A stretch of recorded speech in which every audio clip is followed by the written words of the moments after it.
Matadi, mais il y avait aussi du monde jeudi au meeting de Joseph Kabila dans Matadi. Est-ce que vous êtes sûr de gagner? Non, le problème n'est pas qu'il y ait un meeting. Il faut écouter ce que les Congolais disent quand ils m'accueillent. Tous, je suis maintenant à la 11e province, aujourd'hui, la dernière, et tous clament très haut. Tu sais qu'il dit président, tu sais qu'il dit président. Mais au meeting de l'autre, je ne sais pas ce que chez moi, ils disent, tu sais qu'il dit président, Kabila au Rwanda. Je ne sais pas si dans le meeting de Kabila, qu'est-ce qu'ils disent? Moi, je n'ai jamais été là. Depuis 5 ans, il y a des routes et des hôpitaux qui se construisent. Quand Joseph Kabila dit « Donnez-moi un second mandat pour finir mes 5 chantiers », est-ce que ce n'est pas un bon argument de campagne?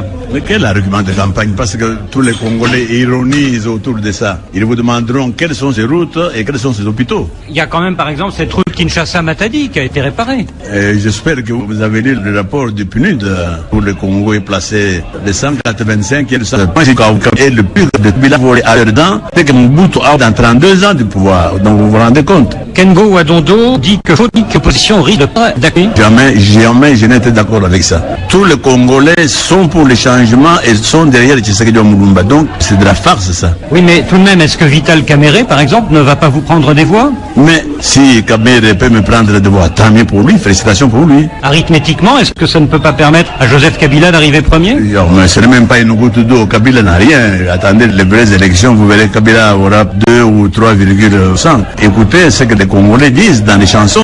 Kabila doit retourner au Rwanda, c'est clair pour le peuple congolais. Il y a 2 semaines, Étienne Tshisekedi, vous avez appelé vos partisans à casser les portes des prisons pour en libérer vos militants. Est-ce que vous maintenez ces propos? Je le maintiens et je suis prêt à les répéter. Parce que ceux qui ont dit que j'appelais le peuple à la violence, je crois que ce sont des gens qui démontrent qu'ils ne connaissent rien du Congo. 51 ans de dictature, le peuple congolais souffre de la part de ceux qu'on appelle les gouvernants, personne ne dit quelque chose, et quand on demande au peuple souverain d'assurer sa légitime défense, on dit que Tshisekedi appelle à la violence. C'est ridicule tout ça. Plusieurs pays occidentaux ont dénoncé vos propres propos. Est-ce qu'il n'y a pas un problème entre la communauté internationale et vous? Moi je dis qu'il y a un problème, c'est que la communauté internationale ne connaît rien de ce qui se passe au Congo. Alors si la CENI annonce que vous avez perdu, comment réagirez-vous? Si la CENI mène une politique de transparence, de crédibilité et tout ça, arrive à cette conclusion, c'est normal et je peux m'incliner. Mais si la CENI fait ce qu'elle fait, c'est-à-dire patauge dans des tricheries et des fraudes, je crois que c'est le peuple congolais qui décidera, c'est lui qui est souverain, c'est lui qui décidera.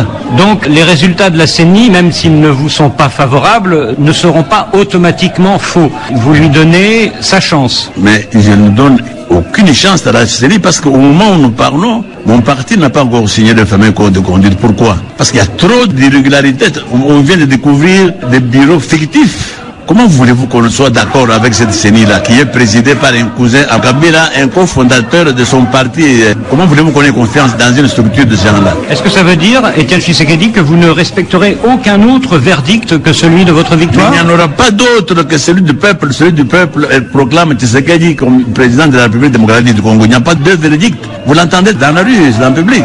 Et si la CENI annonce votre défaite et que Kinshasa s'enflamme, qu'est-ce que vous ferez? Mais je viens de vous dire que le peuple lui-même s'occupera de ces problèmes-là. Et si jamais un aventurier va contre sa volonté, c'est à lui de payer ce qu'il aura voulu lui-même. Et certains disent que vous laisserez les violences se faire pour provoquer une répression de Joseph Kabila et obliger la communauté internationale à intervenir. Non, Kabila est incapable de procéder à quoi que ce soit. On est en train de faire des illusions sur un bonhomme qui est là parce que la fameuse communauté internationale l'a mis là-bas. Il n'est pas capable de tirer un seul coup de feu contre qui que ce soit. Il est là pour torturer par l'intermédiaire de sa milice privée. Il n'est pas capable de se révolter contre les résultats qui vont être prononcés. Pas du tout. On parle à nouveau d'un éventuel report de l'élection de lundi prochain. Est-ce que vous seriez d'accord?